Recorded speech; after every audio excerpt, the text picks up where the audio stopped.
welcome to today's video. One of you guys wanted a Bowie update, so here's a little Bowie update. I actually think she's going to be going into shed very soon, and we're talking all about snake sheds today, so perfect timing for Bowie to decide to start to go into shed. But you can kind of see she looks a little bit, I mean, it's impossible to tell really. I can only tell because I'm like in person looking at her. But I'm going to try to show you guys like some clips and videos that way you guys can see like a good idea of what snakes look like when they're going into shed. But here's her face. The lighting is like super bright right here. And then the rest is like shaded, so it's a little weird.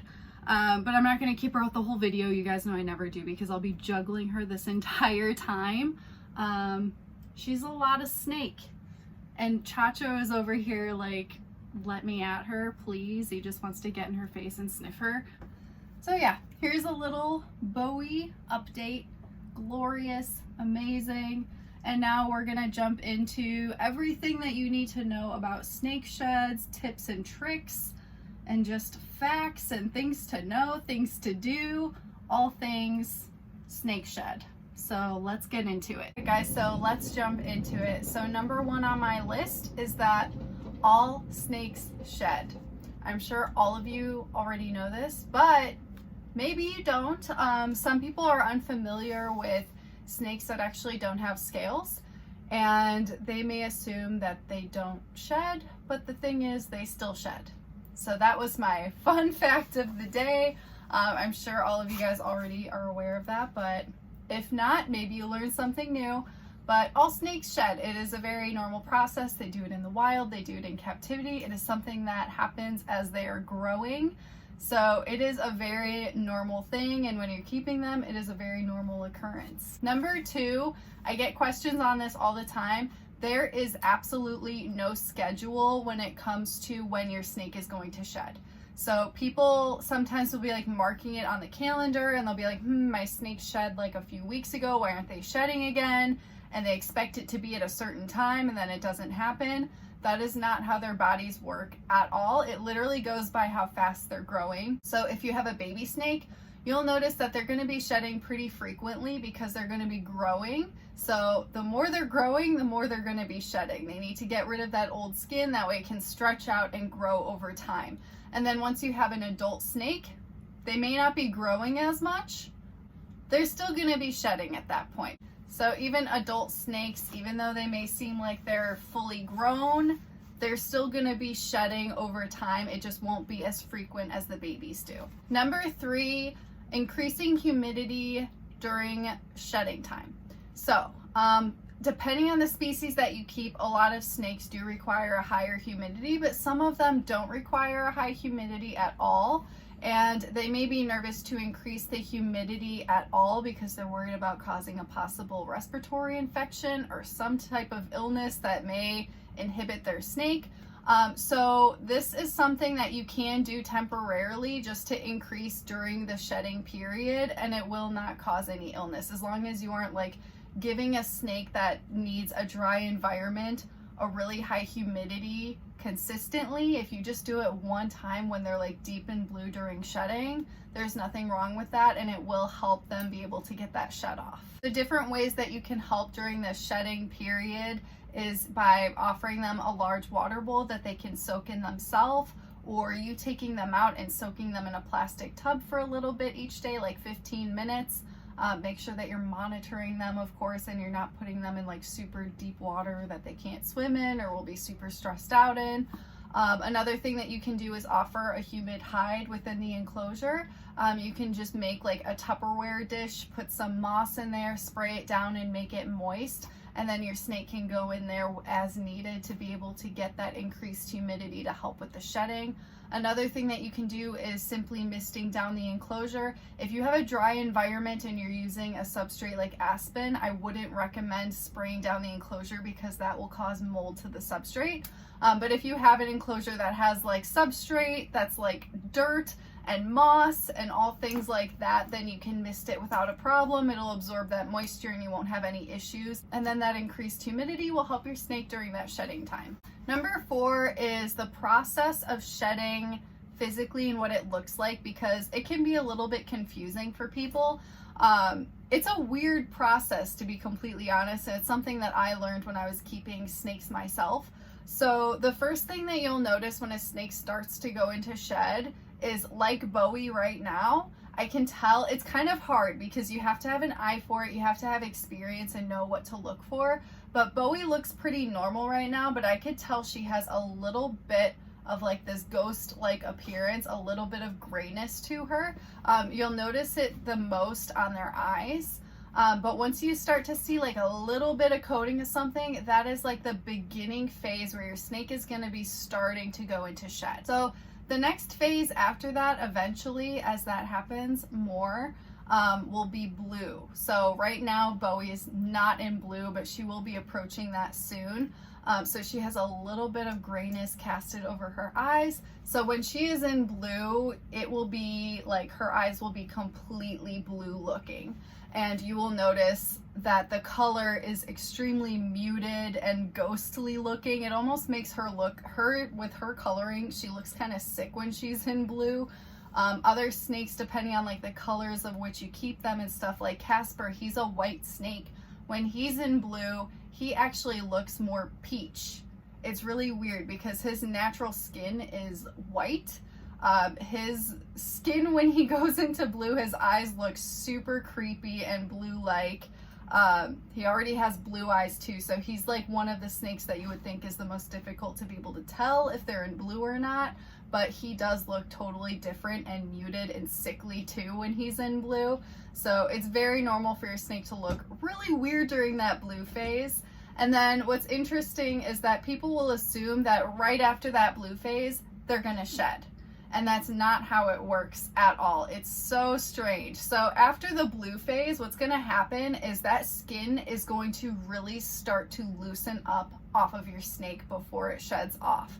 So what's gonna happen next is after the blue phase, the snake is gonna end up looking more saturated and more colorful, more lifelike, and more like normal. And sometimes this may trick people. They'll be like, oh, did you shed? Like when I wasn't aware of this process at all, I actually thought that my snake shed already and I missed the shed, but I'd be like, where is the shed? It's not in the enclosure. It's because it hasn't come off yet. It's right about that point where it's about to come off is when they start to look normal again, because all of that skin has loosened off of their body. That way they can remove it, which is the last and final step when they are going to remove that shed, and it's all gonna come off hopefully in one piece. Number 5 is, can you handle during shedding?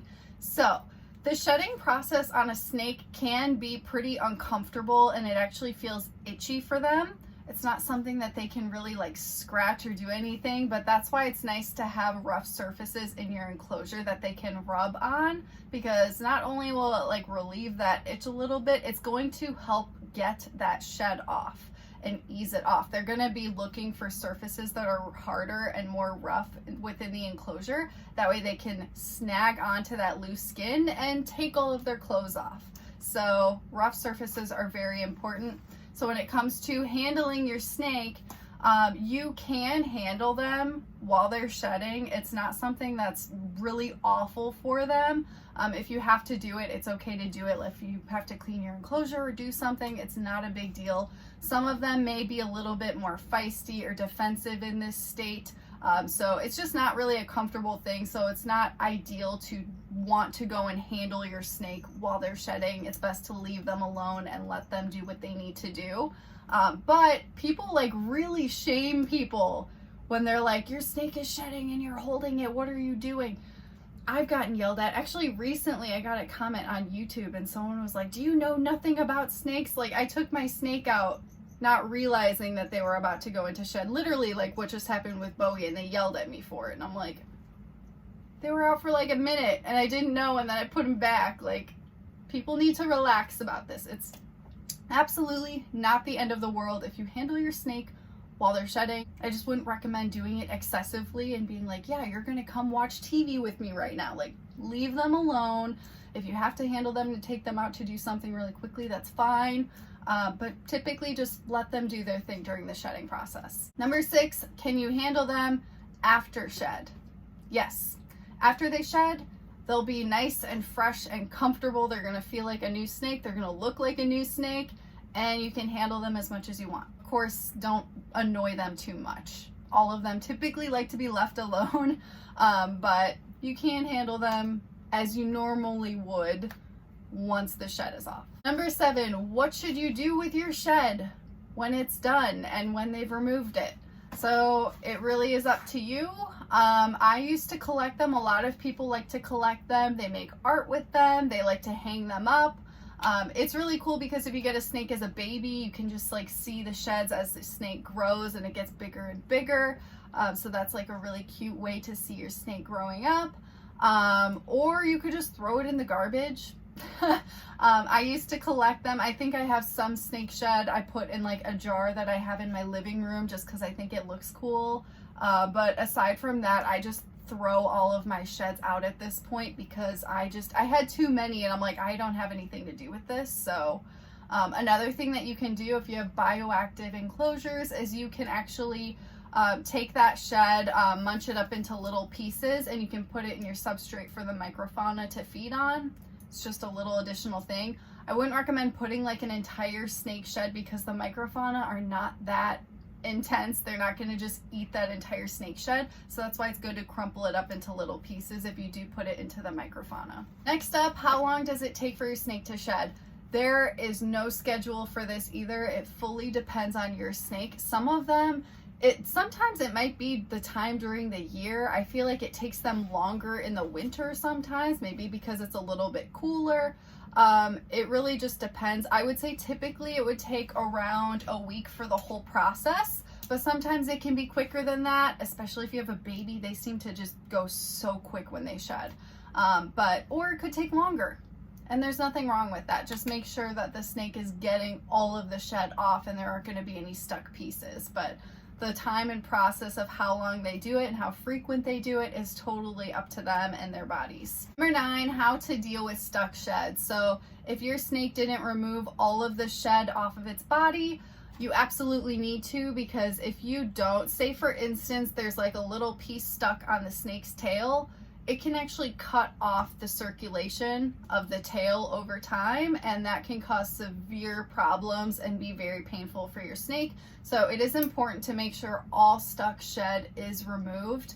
Some ways that you can do this is you can take your snake out and soak it for like 15 minutes in some warm water in a Tupperware dish, and then you can try and work it off yourself.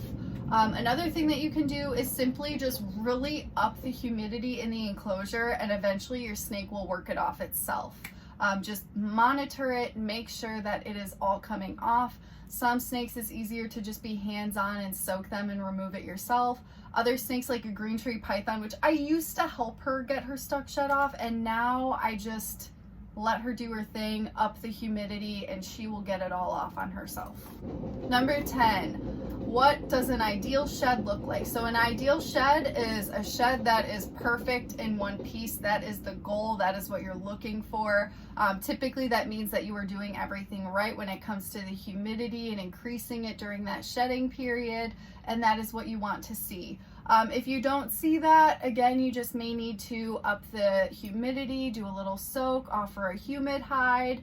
And sometimes if a snake is sick or it's just something within the snake's own body, they may just have a harder time with sheds, or they may just not have enough rough surfaces to rub off on, or it snags on something and then a little piece gets stuck.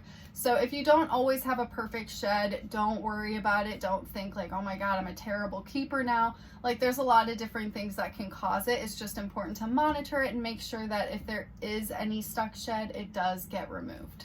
Number 11, fun fact. So you cannot measure your snake by its shed, because when they shed, the skin stretches out, so it's going to appear longer than your snake actually is. So some people have brought this up and they're like, oh, just measure your shed and you can find out how long Bowie is, and that's absolutely not the case. So I thought that that was a fun little fact I wanted to add in today's video. Number 12, Every shed is unique. It is like a fingerprint, and it is a really, really cool thing to think about, because when you see the shed, you see not only the exact formation of your snake's scales, you can see like old possible injuries that have healed, like a scar. So anything that's unique to your snake, it is their exact skin coming off. Another thing that's really cool about it is if you hold it in the light, a lot of them will show an iridescent sheen to it. And it doesn't have to like be a super iridescent snake for that to happen for. Like Bowie, she's obviously very iridescent. And if you hold her snake shed in the light, it is iridescent as well. But also my corn snake. My corn snake has super iridescent sheds when you hold it in the light. So it's really any snake species, I'm convinced at this point, that looks iridescent if you hold it in the light. So something to try out, and it's just another thing that makes them special and really unique. And last but not least, shedding will help heal old injuries. So I'm not saying if your snake is injured that a shed will just cure this. Absolutely not. If you have like a really bad injury or a burn on your snake, obviously you need to seek medical attention. But if your snake does snag something or get a little cut or something over time, as your snake heals on its own and it sheds each time, within each new shed, it's going to be replacing that old skin. So you'll notice, you can literally see it being healed with every single shed that comes off, and you may notice that little imperfection on the shed when it comes off as well. So I thought that that was a cool thing to mention. But yeah, that is everything regarding snake sheds today. I would love to hear if you guys have any other input or stories regarding snake sheds. I hope that this video was helpful, and I will see you guys in the next one.